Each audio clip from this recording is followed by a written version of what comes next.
NIOS में जो बच्चे ऑन डिमांड में एग्जाम देने वाले हैं कौन सा सिलेबस पढ़ना है कौन सा नहीं, साथ ही साथ कौन सी इंपॉर्टेंट वीडियोस आपको देखनी है जिससे कि आप आसानी से अपना एग्जाम क्लियर कर सकते हैं। तो कुछ लेटेस्ट वीडियोस हैं, इसमें आपको प्लेलिस्ट में जाना है एंड यहाँ से जाके आपके जो 2026 वाली लिस्ट है इसको आपको जरूर चेक करना है। इसके साथ साथ आप क्या कर सकते हैं, ऐप पे भी विजिट कर सकते हैं प्ले स्टोर से हमारा ऐप डाउनलोड करके वहां भी जा सकते हैं और वहां से क्या फ्री वाले सेक्शन वाले इसमें आएंगे आप, तो यहाँ से क्या कर सकते हैं ये वाली वीडियोस देख सकते हैं। अपने 2026 वाले बच्चों के लिए, लेकिन आपको पता होना चाहिए कि आप जो भी ऑन डिमांड में एग्जाम देने वाले हैं रिजल्ट बनता है वो अप्रैल 2026 वाला ही बनता है। ठीक है, मतलब आपकी जो फाइनल मार्कशीट आएगी तो उसमें क्या लिखा होगा, उसमें पासिंग ईयर क्या लिखा होगा, अप्रैल 2026 लिखा होगा। ठीक है, अप्रैल 2026 लिखा होता है, ऐसा नहीं लिखा होता कि जून में आपने एग्जाम दिया तो जून जुलाई अगस्त सितंबर लिखा होगा, नहीं होता, अप्रैल 2026 लिखा होगा। अगर आपके समझाया गया जो बताया गया, अगर आपने उसको पढ़ लिया उसको समझ लिया, इसमें आपके क्वेश्चन पेपर भी सॉल्व कराए गए, तो अगर आपने उसको कर लिया तो आप आसानी से पास हो जाएंगे। अब मैं आपको सिलेबस बताने वाली हूँ, आपको कौन सा पढ़ना है कौन सा नहीं पढ़ना और किस तरीके से पढ़ना है। ठीक है, सिलेबस से पहले मैं आपको बता दूं कि ये जो वीडियोस मैंने बनाई है काफी स्टूडेंट इन्हीं सब्जेक्ट को लेते हैं, जैसे कि आपका हो गया केमिस्ट्री है, मैथ है या इकोनॉमिक्स है या फिर आपका बायो है या फिर फिजिक्स सब्जेक्ट की जो वीडियो आप देख रहे हैं ना, इनमें बहुत मेहनत लगी थी। मैंने प्रीवियस ईयर के क्वेश्चंस पेपर लिए थे, 10 ईयर के पेपर लिए थे, उसके बाद में मैंने इनका पैटर्न देखा था कि किस तरीके से एग्जामिनर जो है वो कौन कौन से ऐसे चैप्टर्स हैं जहाँ से एग्जामिनर पूछता ही है फिजिक्स केमिस्ट्री इन सब्जेक्ट से डर लगता है, तो आप क्या करें किस ऑर्डर में आपको पढ़ाई करनी चाहिए वो भी मैंने इस वीडियो में बताया, तो इन वीडियोस को आपको जरूर देख, काफी हेल्प होगी। ठीक है, चलो अब हम यहाँ पर सिलेबस देख लेते हैं आपका।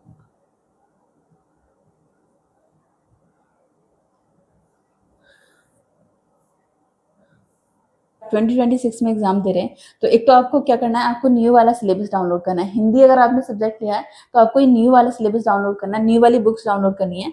सिमिलर वे में आपको इंग्लिश अगर आपका सब्जेक्ट है तो आपको ये न्यू वाला लेना है। ठीक है, और सिलेबस आपको नहीं पढ़ना है, न्यू वाला लेना है। काफी बच्चों ने क्या किया, अभी मैंने देखा है कि पेंटिंग सब्जेक्ट चेंज किया, काफी बच्चों ने क्या किया, मैथ वगैरह रिप्लेस करके उन्होंने पेंटिंग सब्जेक्ट चेंज किया है। तो आपको बता दूं कि पेंटिंग सब्जेक्ट भी आपका क्या है, उसका भी सिलेबस चेंज हुआ था। ये पेंटिंग है तो पेंटिंग का भी आपको क्या न्यू वाला ही सिलेबस डाउनलोड करना है। फिजिक्स ले लेते हैं। ठीक है, ये आपका फिजिक्स है, ये आपका फिजिक्स का सिलेबस है। अब आपको क्या करना होगा, कैसे पढ़ना उस चीज को ध्यान से देखिएगा। चैप्टर्स जितने भी आप देख रहे हैं 12th क्लास के 18 चैप्टर्स हैं जो पब्लिक एग्जाम में पूछे जाते हैं, और 12 चैप्टर जो टीएमए वाले होते हैं। लेकिन ऑन डिमांड में क्या होता है कि आपको असाइनमेंट का बेनिफिट नहीं मिलता, तो यहाँ से भी आपके क्वेश्चंस पूछ लिए जाते हैं। लेकिन आपको क्या करना है, इन वाले चैप्टर्स को पढ़ना है एक तरीके से, इस तरीके से आपको पढ़ना है कि इनको समझना है सिर्फ, कि यहाँ से ऑब्जेक्टिव टाइप के आपके क्वेश्चंस पूछे जाएंगे, एमसीक्यू पूछ लिए जाएंगे, मल्टीपल चॉइस क्वेश्चंस पूछ लिए जाएंगे, तो उसके बेसिस पे आपको क्या करना है, इनको पढ़ना है। लेकिन चैप्टर्स आपके बहुत इंपॉर्टेंट होते हैं एग्जाम पॉइंट ऑफ व्यू से, तो इनको क्या करना है, इसमें जितने भी आपके जो भी डेरिवेशंस हैं या फिर जो भी लॉन्ग क्वेश्चंस हैं उनको अच्छे से आपको क्या करना है, पढ़ के जाना है। ये वाले जो चैप्टर्स होते हैं, ये रहे आपके चैप्टर्स, इनको सबसे पहले, अगर आपको लगता है कि मैं इतना सब कुछ कंप्लीट नहीं कर सकता तो सबसे पहले आपको इनको करना है। ठीक है, सबसे पहले इनको करना है। इसकी डिटेल में क्लास भी है, पेड क्लासेस में आप इसको डिटेल में भी समझ सकते हैं, मैम ने उसे बहुत अच्छे से समझाया हुआ है।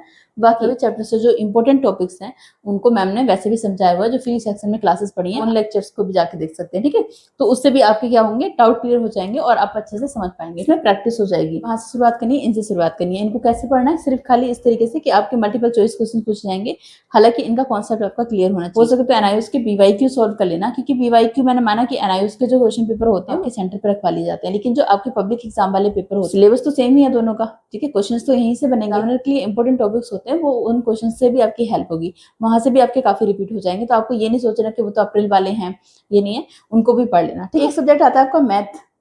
ठीक है, मैथ में क्या करना है, काफी बच्चे कंफ्यूज हो जाएंगे। देखिए ये तो 38 चैप्टर है, चैप्टर तो बहुत बड़ा सिलेबस है, इतना कौन पढ़ेगा। ठीक है, ये वाली जो चीजें हैं वो सिर्फ मैथ के लिए हैं, कि आप चाहे पब्लिक एग्जाम वाले हो या फिर आप ऑन डिमांड वाले बच्चे हैं, उनको सभी को क्या करना है, यही वाले चैप्टर्स पढ़ने, ये नहीं पढ़ने।